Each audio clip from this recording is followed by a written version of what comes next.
Hello, and welcome to Workforce Wisdom. I'm your host, Christy Bray, Chief Strategy Officer at PracticeLink. This podcast focuses on the latest trends in healthcare recruitment while showcasing innovative strategies, success stories, and fresh perspectives affecting the healthcare workforce. These episodes lead to in-depth, thoughtful discussions with recognized industry-leading healthcare professionals, exploring the challenges of healthcare recruitment and beyond. Whether you're an experienced recruitment professional or just starting out, this podcast aims to help you discover how experts are reshaping the industry, leveraging technology, and fostering inclusive hiring practices. Today's episode of Workforce Wisdom is empowering physicians, navigating contracts, negotiations, and career success with Kyle Claussen. Welcome, Kyle. Thanks. Appreciate you having us on. Yeah, happy to. Kyle is the CEO of Resolve, a company dedicated to empowering physicians. Resolve gives physicians instant access to the tools needed to get their desired salary and contract terms. Resolve is the preferred resource for over 50 national and state medical societies, and Kyle frequently speaks at national conferences about the state of physician recruitment. Kyle is married to a physician. That has a unique thing, it's definitely in your business model, is the father of 3 kids and has a Bernedoodle named Murphy. Well, Kyle, again, happy to have you today. And what a story and a success Resolve has become. We are happy to partner with you on the PracticeLink Resource Center and really provide those tools that physicians need throughout their contract negotiation and that compensation analysis. Tell us a little bit. You've had an interesting career trajectory from law to physician advocacy. What inspired you to transition from that to leading Resolve? This wasn't the career path that you take in undergrad and then law school. This isn't on a major list. But when I was finishing law school, I actually thought I was going to be a tax attorney. So something very different. But my wife was in residency, and the founder of Resolve approached her about, what is your future husband going to be doing when he comes back here? And so had an opportunity, and I decided to take a risk on joining Resolve at that point in time. And it was one of those places where the more I learned about the physician world and the issues surrounding their contracts and careers definitely became my passion. And so probably the best decision I've ever made, or one of the best, put it that way.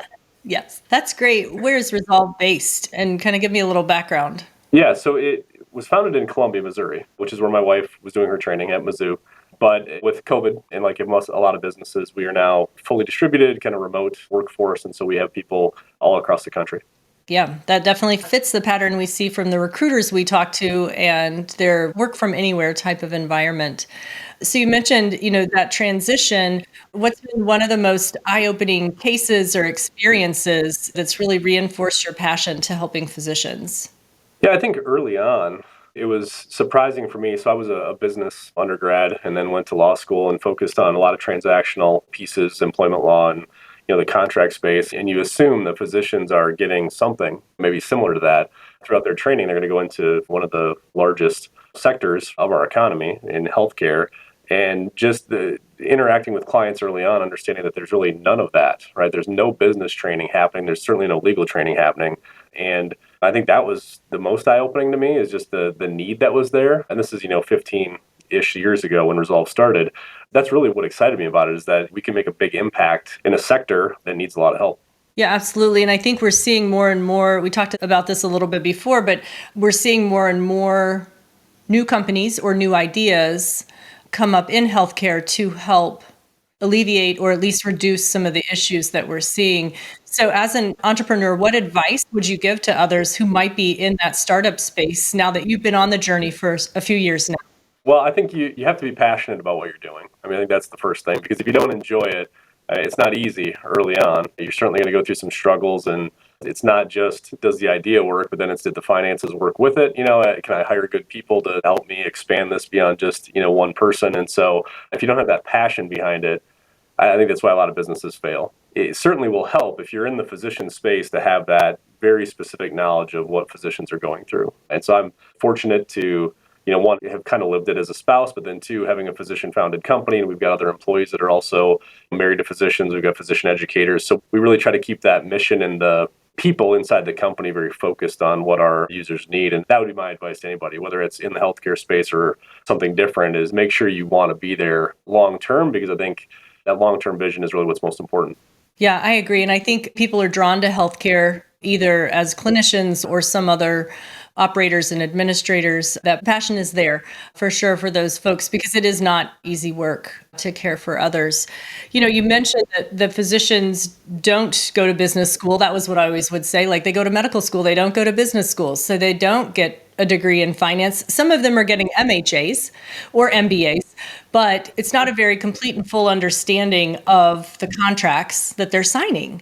What are some of the most common pitfalls that you see and try to advocate or give them advice on?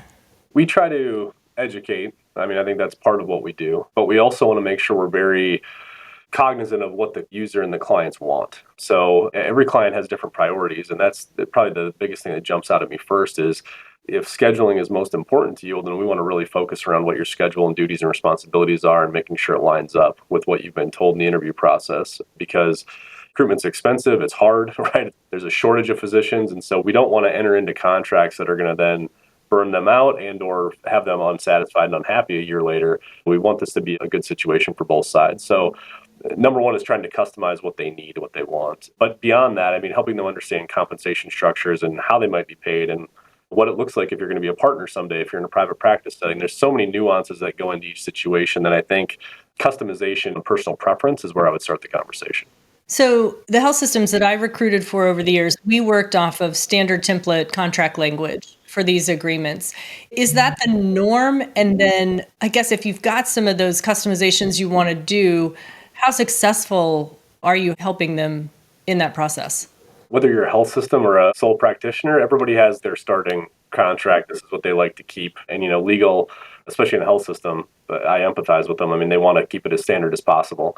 And then that being said, I think there's a lot of institutions that go about it with exhibits or carve out pages, right, where they can customize certain things and then still keep their standard terms and conditions, intact to some level. So I think it depends, right? I mean, each candidate is different. Each candidate has different leverage. I mean, sometimes it's a need that's been out there for a long time and these systems are willing to make adjustments. Sometimes they may have 15 really good candidates and they just don't feel like they need to adjust their standard terms. So we always try to go about it from one, making reasonable requests and kind of good faith discussions on why we're asking for things, but then two, trying to help the client understand what are their deal breakers, what are they really going to walk away from this from, so that way we're prepared to have a rational conversation, right, with the health system or with the employer. And I found in my past work experience, we were able to give the physician at some point, when they came for a site visit or some point during the interview process, if we gave them a copy, just a blank copy of that template so that they could go ahead and start going through it, get some questions ready, probably contact an attorney. But we were pretty clear, can't have a lot of red lines on it when it comes back, but at least start trying to get that conversation open. Is that what you would encourage recruiters to do in their process? I think the earlier the better. We do have some organizations, for whatever reason, that they don't want to give out their contract until a letter of intent has been signed or something else. I think that's fine and understandable, but I also think if it is truly a template, I mean, it's pretty easy to email that over. There's nothing wrong with doing that. And so as an organization, I mean, I would assume that they would want to know as well, if there's a deal breaker early on, let's get there. Let's know if we can cross that hurdle or not so we don't spend more time going down maybe an expensive interview path if we're going to run into deal breakers, a week from now.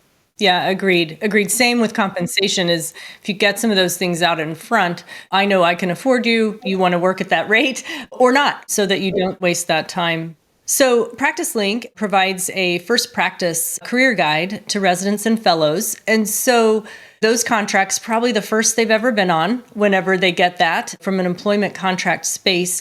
Anything in particular for them, red flags that they should be looking for or something that you commonly see? The one that has been a fairly hot topic in the last year is non-competes, right? I mean, everybody's talking about that. The FTC's talking about it. It's in court. It's being challenged. Some states have already banned them on the state level. Some states haven't. And so I think that the clients that we're talking to in the last 12 months are definitely more aware of that being a red flag, right? I mean, they're spotting it right on their own without even talking to us.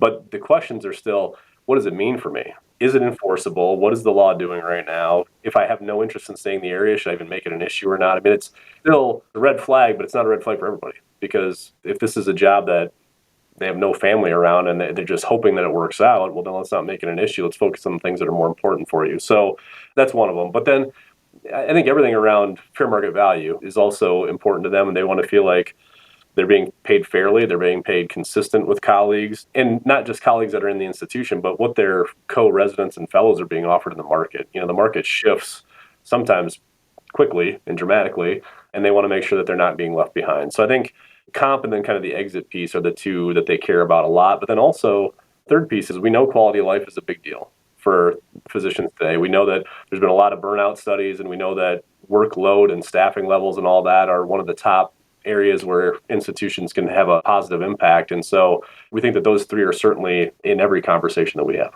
You touched on the pay piece and fair market value. We work in states, obviously, for a job board that requires some of the pay transparency. Some physician jobs are exempted from that, but some aren't.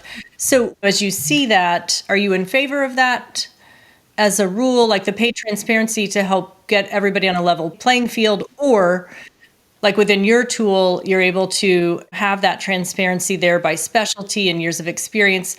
And equally, the MGMA data is ever present for these folks. We know all organizations are utilizing some type of survey, right? Whether it's MGMA or there's a few others that are out there. And so I think you want to have similar access, right? I mean, you want to make sure whoever you're working with is going to look at the same type of data points. I think you also want to have something else, right? And so on job boards, I think it is nice to see the pay transparency. A lot of that stuff, though, is limited to salaries. It's not what's your work RVU conversion factor look like. It's not what your threshold is, which every physician or most physicians now know long term, those numbers probably matter more than what my starting salary is. And so that's where we feel like our tool isn't going to be quite as transparent because we like to protect identities. We don't want to say, hey, this is the ophthalmologist that lives in Sioux Falls, type of thing, because that feels intrusive. But we do want to say, these are recent offers, right, in this state or in this area. And so you may want to think about asking for an increase in your signing bonus, or your conversion factor is really low based on not only the survey data, but also the recent trends in the kind of the dynamics of the local market. So all data is good data. I'm in favor of any transparency pieces that are out there, but I don't think there's like a one-stop shop. And I think most institutions would agree with that too. I do agree. I don't know if you measure this, but do you have a success rate that you look at for the clients that you assist? We try to measure success in what they want. So for an example, we'll go through and we'll have 20 issues maybe in a document, and we're ready to go. We're like, we should change all these. And the client's like, no, only 3 of them. Those are the only 3 that I care about. We're like, okay, right? And so if we can get those 3 changed, we feel like that's a win, even though maybe the contract's not quite as perfect as we'd want it. We do see changes in almost 80% of the contracts that we see. And so this standardization, what I'm going to call myth that's out there, when physicians are in demand, which they really are, most organizations are going to compete. I don't know that they'd like to admit that, but they do have to compete for them. And so they are willing to make reasonable adjustments when the client's in need and they ask for it. As the market keeps getting tighter, we're on the front end of the physician shortage, and definitely the next 10 years look really, really bleak. And I think you mentioned too how quickly the market shifts on some of the compensation. We definitely saw that within CRNA, so within that provider scope. And then during COVID, obviously, EM and HM, you just saw some substantial shifts that I think have started to level off. Do you think some of those salary things that we saw from COVID have now normalized, and then probably what we'll see over the next 5, 10 years, 15 years ends up being just lack of supply in terms of the physician candidates? Yeah, I mean, I think the COVID kind of effect is hopefully over from a comp standpoint. But I do think that the shortage matters, right? And you said CRNAs, we see it in anesthesia too. I mean, you look at the salary surveys, and then you look at job postings, or you look at the current contracts that we're seeing, and every single offer is higher than the median. They're behind. And so that's one of the reasons why we think transparency is important. But I do think, you're getting a shift of not only what physicians want when they're coming out, but you're also getting a good chunk of them that are going to retire. And so that supply issue is going to be a problem. Demand is not changing. I mean, everybody needs healthcare. I do think the level of competitiveness is going to stay consistent or increase over the next decade. I think that's good information. Any trends that you're seeing in terms of private practice or employed? Well, there was a huge swing to employment. Everybody saw that, where private practices were either selling out to health systems, being bought up, and or private equity has come into the space too for some specialties.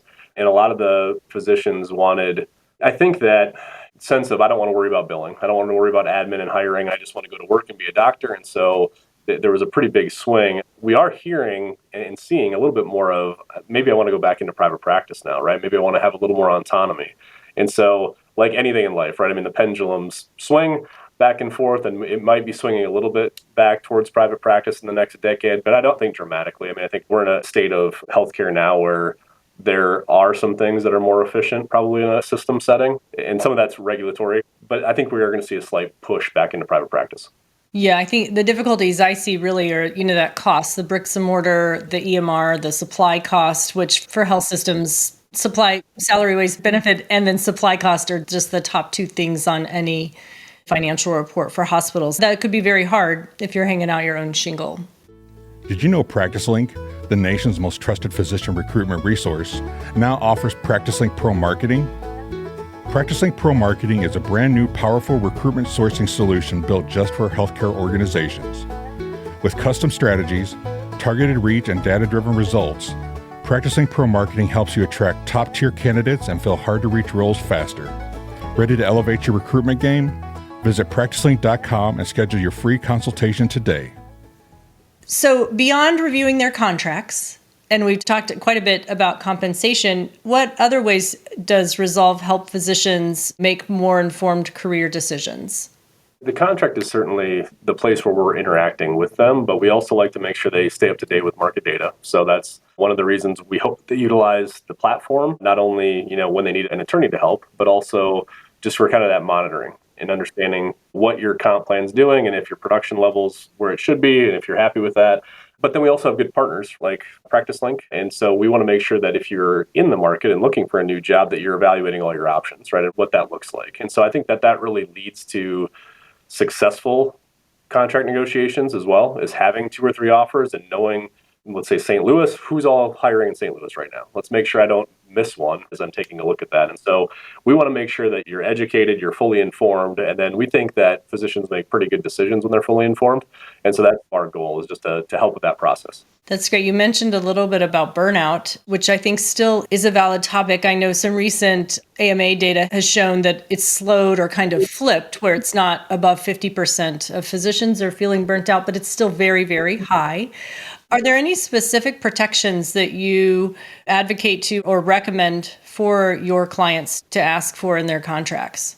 Yeah, when I think about burnout's never really, I wasn't paid enough, right? Burnout's never, my non-compete was too much. It's almost always, I was taking more call than I thought I should, or I didn't have the right scribe or support staff or APPs with me. I thought I was going to work only in one location, but now I have a satellite location, so I'm driving and I'm away from my family a day or two a week or a month.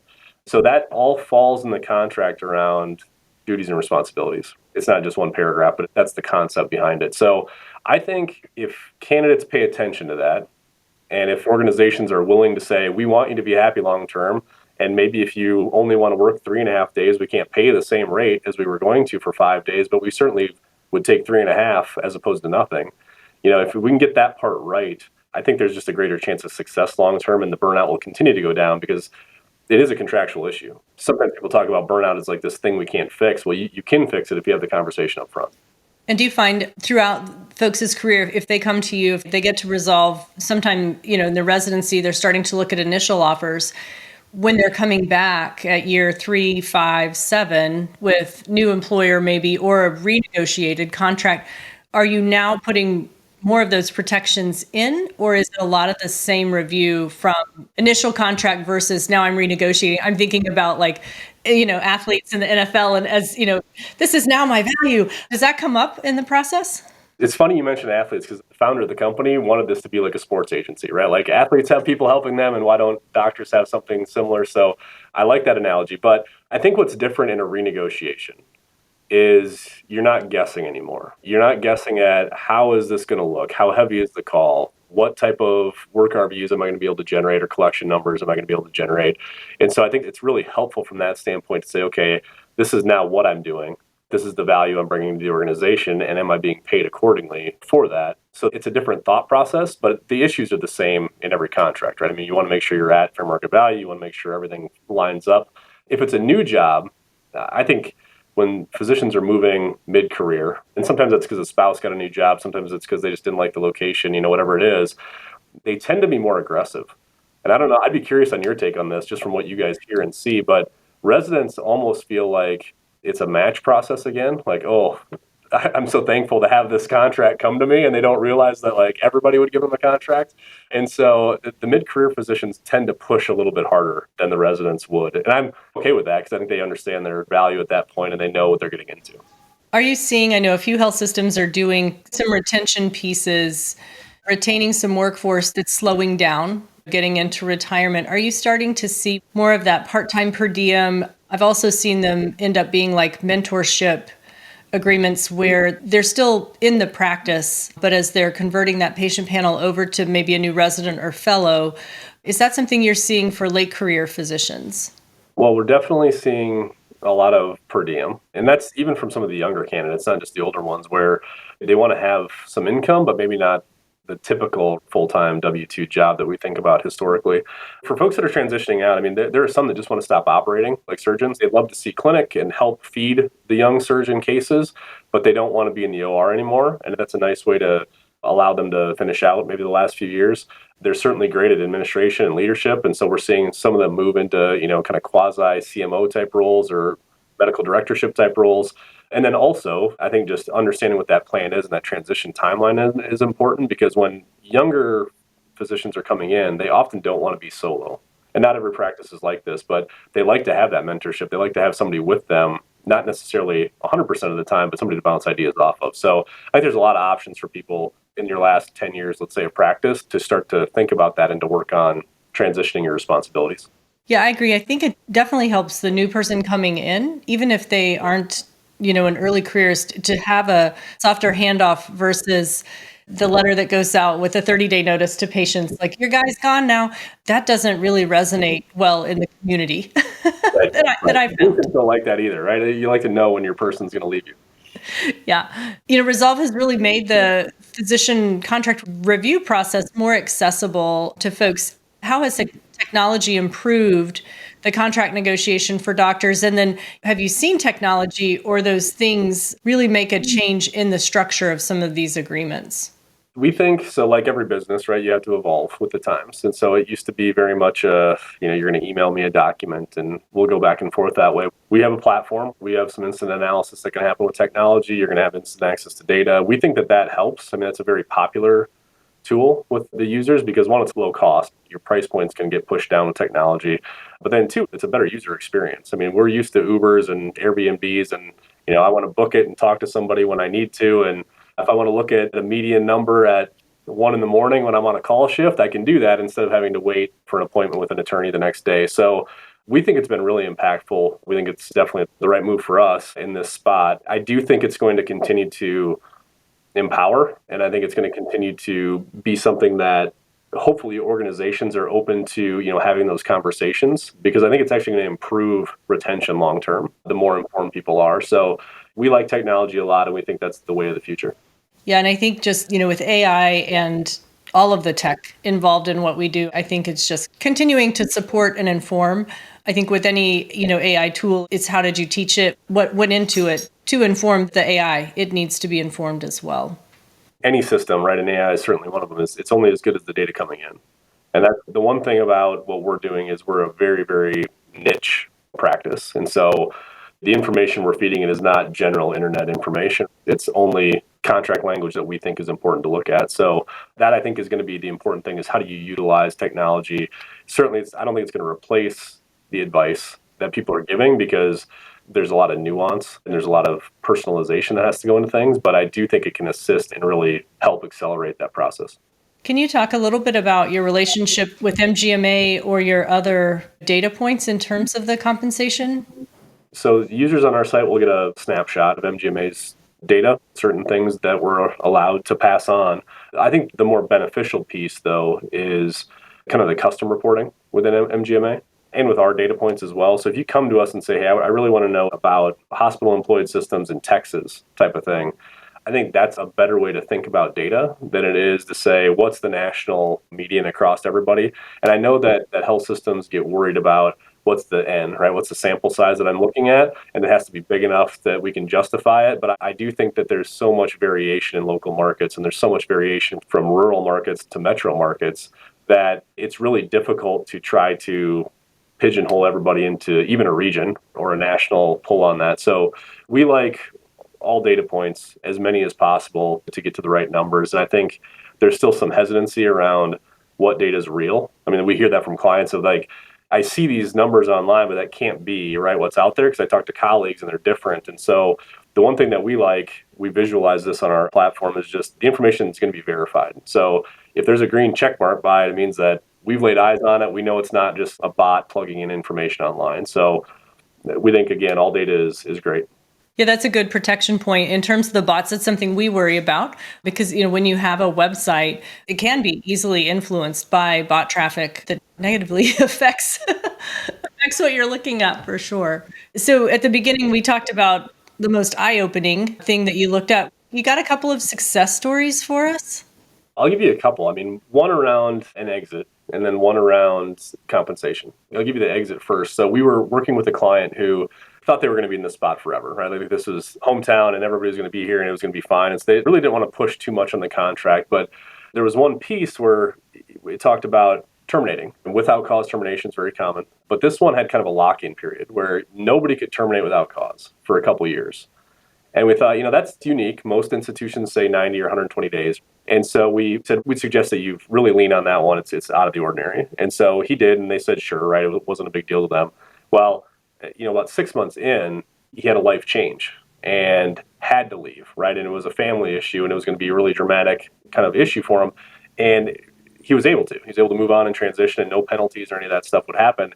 And I ran into him at a conference about a year and a half later, and he was like, those 3 or 4 words that we took out made the biggest difference for me. And so that's one of those examples of just like, man, you have to know what you're signing. Even if they wouldn't have changed it, he would at least have known at that point in time, right, that they were locked in for 2 years. And so that's one of them. The second one is a comp issue where we had a client sign a contract actually while they were still in residency pretty early. They were, again, going to go back to hometown, got locked in 3 or 4 years before they finished, signed for what they thought was a really good number because they get paid nothing in residency, came back to us after the first 3 years, and their comp was about half of what it should have been. So instead of $200,000 a year, they were supposed to be making about $400,000, and they were a specialty. And so that one was a life-changing amount of disposable income. I mean, they were able to pay off student loans and start saving for kids' college and all the things that they thought they were going to be able to do, but weren't. Still happy with the number because they thought it was a big number. But those are examples where you go, man, if you would miss out on that number for 4, 5, 6 years, your net worth when you retire is completely different, especially early on. So those are the things that make us really, really happy when we can see good outcomes like that and clients that are successful. Yeah, you touched on student loans, and PracticeLink works with a couple of student loan consultants. What's your take kind of on the student loan incentive within the compensation package? It's all taxable income. I think it's a useful way to frame an incentive. It's almost like a retention bonus. So if we're going to pay X amount as long as you stay with us, I think that's okay. We often see some more rural settings use it as a kind of a golden handcuffs where they'll pay off the loans up front. And then you've got to stay for so long, right? And if you leave early, there's this back and forth of how do we repay it and what was taxed and what wasn't. So I don't mind it, but I do think it's a little misleading sometimes to not just call it what it is. It's just taxable income. It's just a bonus. Same with like relocation allowances and other things. For me, it's all a number at the end of it. And so rather than playing some of these categorical games, it's nice to just call it what it is. It's a bonus. Yeah, you kind of just need a bucket. and what's important to that physician, if for them they're stuck on student loans, then that's what it is. If it's sign-on or commencement, then that's what it is. How often are you reviewing stipend agreements? We're seeing a lot of residents sign earlier. And I know I did this in my career where, if we could sign them in their second year and give them a little monthly stipend, it made my recruiter's job easier, obviously, and they'd secured that talent for the future. Is that becoming more common? Yeah, we see residency stipends. I mean, it's certainly not the majority rule. These are in harder to fill situations, but I do think it's useful for the recruiters because they can lock in talent 2 or 3 or 4 years out and kind of fill that pipeline. But it's also useful for the residents because it's cash flow that they don't have. I think that if it's structured the right way, it's a fair amount, and it's the interest rates are as low as we can get them because we don't want phantom income being paid to the IRS for no reason. I think it can be a good tool for both sides as long as both sides understand kind of that repayment piece of it if it doesn't work out. Yeah, that commitment. I think some early ones that I saw from competitor facilities were fourth year medical students. Once they match into their specialty residency, they were essentially an employee because they were on their stipend. And it did relieve a lot of stress for the residents and then fellows. If you extended further, the question was always, okay, what if they change their mind? And the health system doesn't want to become a bank. I've only seen that happen like twice in my whole career, but it is there. And the protection, it's there on both sides for that, I think. The organization certainly needs to have protections. I mean, they can't kick out, let's say it's a big number. We've had examples where people have paid $50,000 a year for like 4 years. So they're $200,000 into this person. And so they have to be protected if that person no longer wants to show up. I completely would agree with that. But I also think that individual needs to be real careful on signing something that early for that large of an amount, because we do see people change their minds. I mean, you can get married in those 4 years and your spouse might want to move you to Alaska or something, right? And so then you're not going to say no to your spouse. So I think you just need to be really careful on how early you're going out. A year or two, probably okay. If you're 4 or 5 years out, I might encourage somebody to wait a little bit. And oftentimes, if they're signing a matching employment agreement, the fair market value on their base salary and work RVUs is going to change. So you would want to have some type of adjustability. You'd want it to be able to move. You'd want to set it as a minimum with, increases the fair market value for whatever that market looks like 5 years from now. No, I think that's really good advice. So what's next for Resolve? Any new initiatives, expansions, partnerships on the horizon? We're going to continue making headway in the physician space for sure. We also have a lot of nurse practitioners, PAs that have similar needs, right? And so we certainly want to help as many people as we can. We want to continue to expand our platform product and making sure we're giving as many insights to people as an ability for them to do it themselves. We had a lot of, I call them the Home Depoters, right? The DIYers that want to go out there and just do this. So we feel like our roadmap for the next couple of years is pretty set with just continuing to do what we do and do it well. That's great. On behalf of PracticeLink, I want to thank Kyle for appearing on today's Workforce Wisdom podcast. For our listeners, please feel free to reach out with any thoughts, insights, or questions about anything we covered today. You can email plmedia@practicelink.com. If you're a physician or provider looking for compensation or contract advice, check out Resolve's widget on our website at practicelink.com. My name is Christy Bray. Thank you for listening to Workforce Wisdom.